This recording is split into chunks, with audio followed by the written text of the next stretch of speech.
đây xạ mới cho đây này đại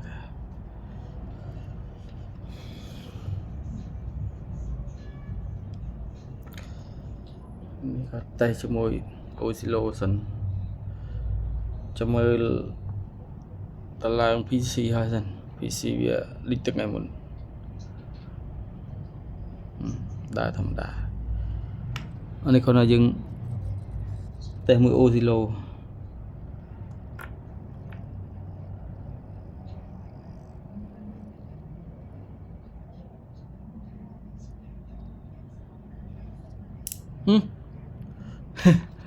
นี่อันนี้ยัง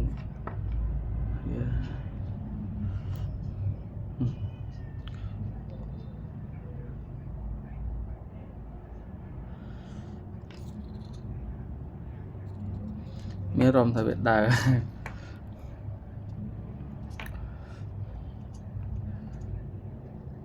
ได้โอ้ได้เนี่ย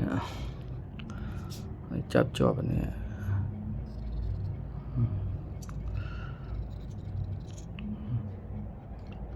อันนี้ปันในทำแบบไม่ได้บังเวียสายเปรย์ก้องให้นั่งวิตตูลจังArduino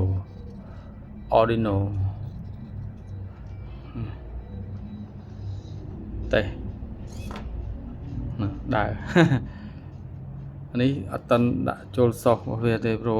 นอกน้อง PC ก็แต่จมูกOsilo สันนี่แต่ช่องดังมือตาเวีย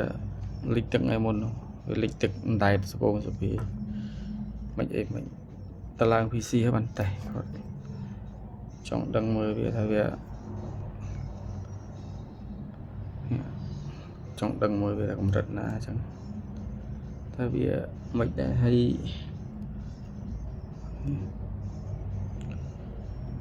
ธรรมดา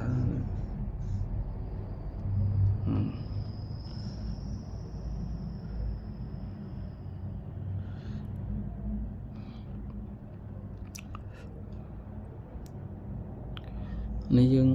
ตัวđã cho PC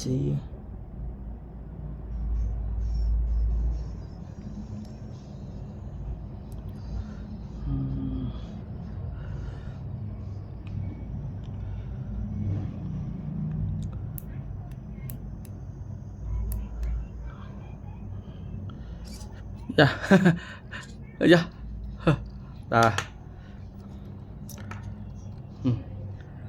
nhẹ luôn anh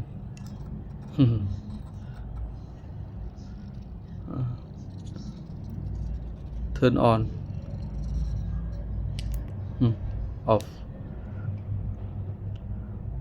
นี่เวียเนี่ยฮะตัวเนี่ยนี่เนี่ยมวยเนี่ยมวยซ้ายมวยตัวจังเวียเป็นซ้ายตรงนี้จังไปเวีย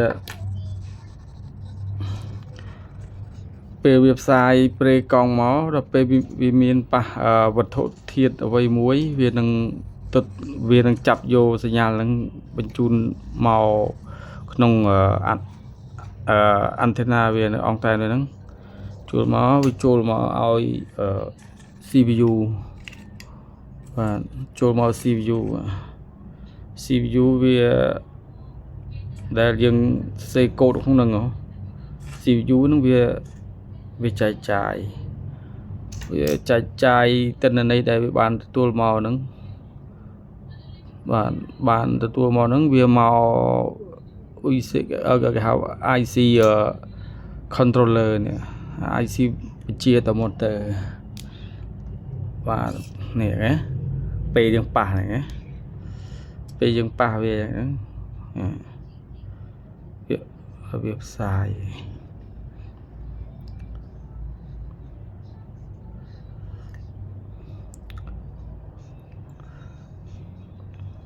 sai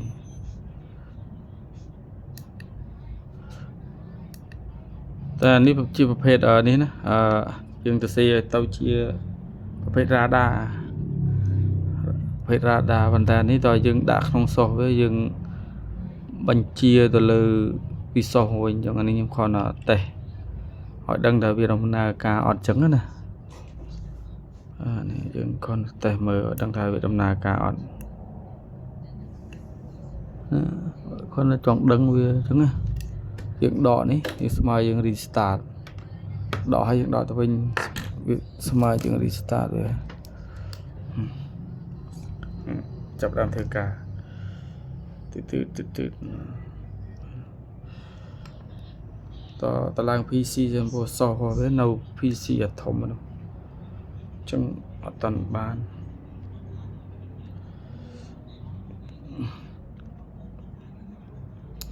software នៅ PC អាធំអញ្ចឹងវានេះដើរយើងប៉ះហ្នឹងវិលប៉ុន្តែដល់ពេលយើងវិជាពីយើងដាក់ចូលសោះវានឹងធ្វើការនេះ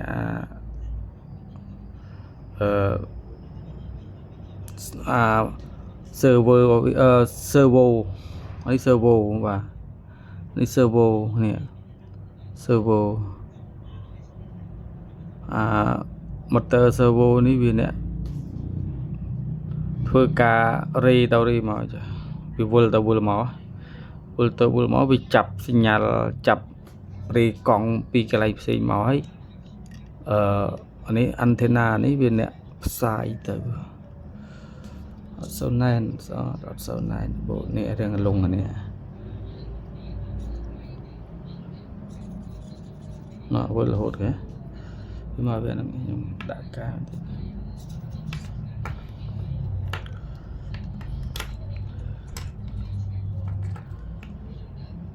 អូមូហើយ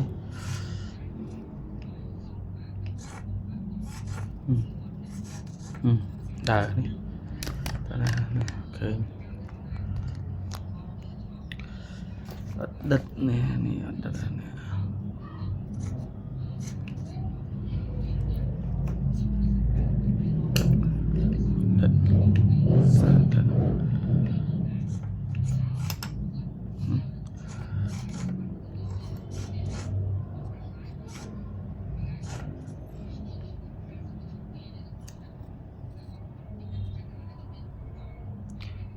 បាននេះថាវាអត់ណែនណា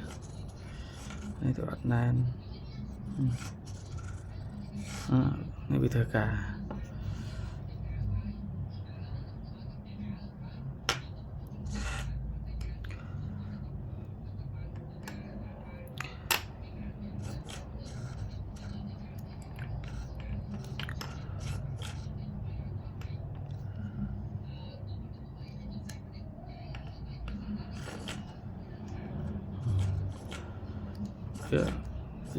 ជួបទឹកម៉ាន់ថ្ងៃមុន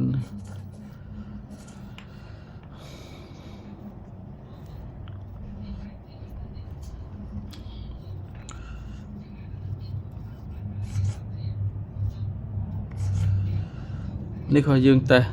ជាមួយ oscilloscope ក៏ដឹងថាវាភ្លើងចូលអត់ណា software នៅក្នុងនេះនៅក្នុង PC នេះក៏យើងតេស្តមើលដឹងថាវាមកពីភ្លើងចូលអត់អីចឹងណាបាទការធ្វើការរបស់វាបាទនេះវាផ្សាយ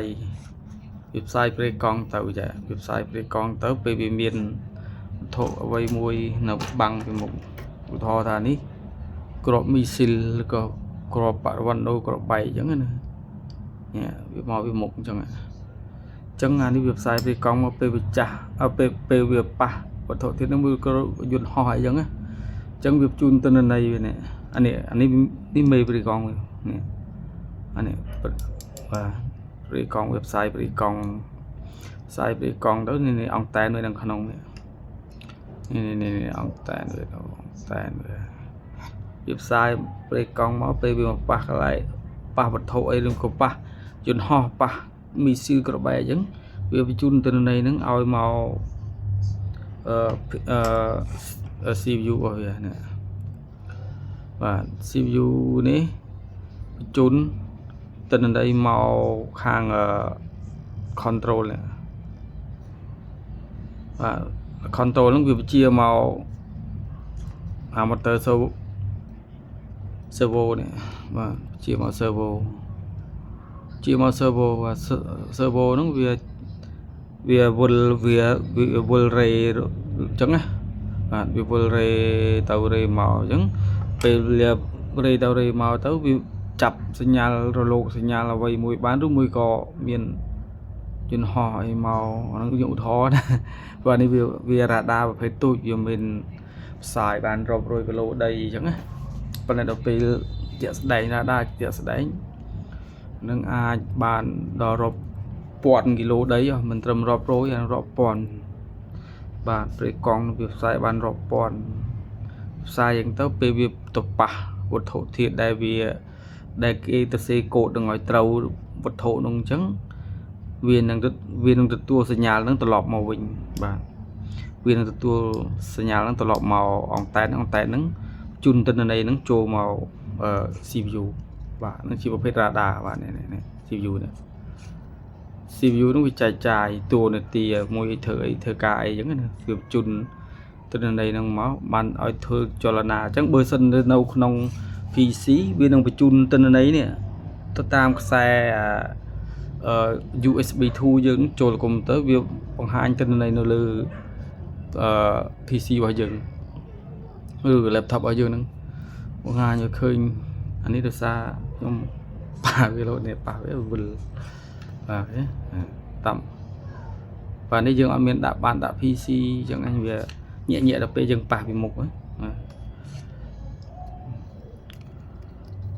ប៉ុន្តែបើយើងដាក់ជាមួយ soft របស់វានឹងធ្វើការវាវិលឆ្វេងស្ដាំradar វិលអញ្ចឹងបាទវិលអញ្ចឹងរហូតបាទវាវិលអញ្ចឹងវិលដៃអានេះដៃអានេះវាបែរទៅវាប៉ះណោះអញ្ចឹងវាវិលណាវិលមកពេលវាចាប់បានទិន្នន័យវាបញ្ជូនទិន្នន័យទៅលើ PC ព្រោះនេះជាប្រភេទ radar អញ្ចឹងណាបាទអរគុណច្រើនដែលបានទស្សនាវីដេអូ